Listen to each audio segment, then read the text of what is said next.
Então, acho que a gente já pode começar, assim, de forma bem objetiva, falando quais são as principais alterações que ocorrem na fisiologia da tireoide na gestante. Isso, Ícaro, né? A gente precisa estar atento a essas alterações fisiológicas para a gente poder interpretar, né, inclusive a própria função tireoidiana daquela paciente. Então, fisiologicamente, a gente sabe que uma das maiores interferências na fisiologia normal da tireoide vai ser o beta-HCG, né, produzido pela placenta. Porque ele tem na sua estrutura uma homologia com o TSH. Ambos são hormônios glicoproteicos e que têm estruturas semelhantes. Então, o HCG ele é capaz de se ligar ao receptor do TSH na tireoide e estimular essa tireoide como se fosse o próprio TSH. Né? E ao fazer isso, inclusive, a tireoide da mulher gestante pode aumentar um pouco, você pode ter um bócio devido a esse hiperestímulo, começa a produzir mais hormônio tireoidiano, e aí, claro, o que é que vai acontecer? Com o feedback na hipófise, os níveis de TSH tendem a cair um pouco para tentar compensar isso.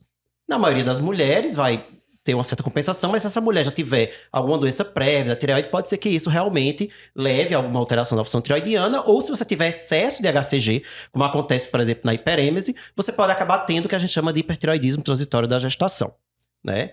Mas essa não é a única alteração. Existe também a questão da TBG, que é a globulina ligadora de hormônios tireoidianos, que a gente sabe que pelo hiperestrogenismo, ela vai estar sendo sintetizada em maior quantidade. A gente sabe também que ela é menos degradada. Ela é mais sintetizada e ela é menos degradada na mulher grávida. Então, você tem mais TBG. E se você aumenta a TBG, se você dosar os níveis totais de hormônios tireoidianos, T4, T3 total, eles vão estar altos. Né? Então, isso pode falsear aí, se você não estiver atento a essa alteração, né, atrapalhar na hora da sua avaliação. E é um período em que há uma grande demanda por hormônios tireoidianos, né, pelo feto. Então, a gente tem até a 14ª, acho que 16ª semana, uma dependência quase total. Daí a importância da tireoide produzir mais hormônio do HCG agilar. Isso não é à toa. Isso é a fisiologia. Isso é fisiologia. Né? Isso é preciso que isso aconteça por causa do feto. E além de aumento na demanda, a gente tem uma maior inativação também de hormônios tireoidianos na placenta, né? Ela tem a deiodinase, tipo 3. Né? E a deiodinase tipo 3 da placenta, que não deixa de ser uma proteção, para no caso, se você tiver excesso de hormônio tireoidiano da mãe, isso não passar para o feto, né? Mas, ao mesmo tempo, isso degrada mais hormônio tireoidiano e aumenta a demanda da tireoide produzir mais. Mais uma vez, a importância da gente ter o HCG ali, hiperestimulando essa tireoide. Ela permanece aí no estado de hipertireoidismo fisiológico, né?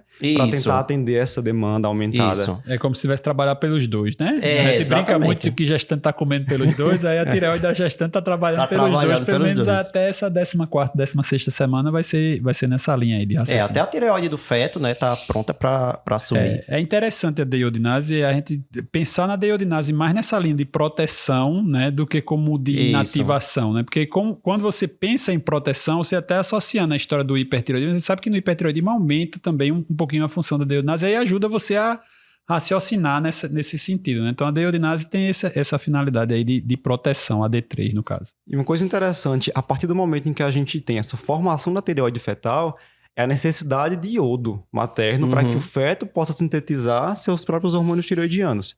Além disso, além dessa maior necessidade de iodo pelo feto, a gente sabe que existe um aumento da filtração glomerular na gestante. E isso vai fazer com que ela perca iodo, né, por via renal. Então, o pool materno de iodo, ele é alterado na gestação, né? É daí que vem aumento de necessidade, que é o que a gente vai até discutir. Eventual, né? Mas assim, lembrar que a nutrição fetal vai passar para a mãe, obviamente, né? Ele tá ainda ali, o cordão umbilical tá ligando diretamente nesse sentido, né?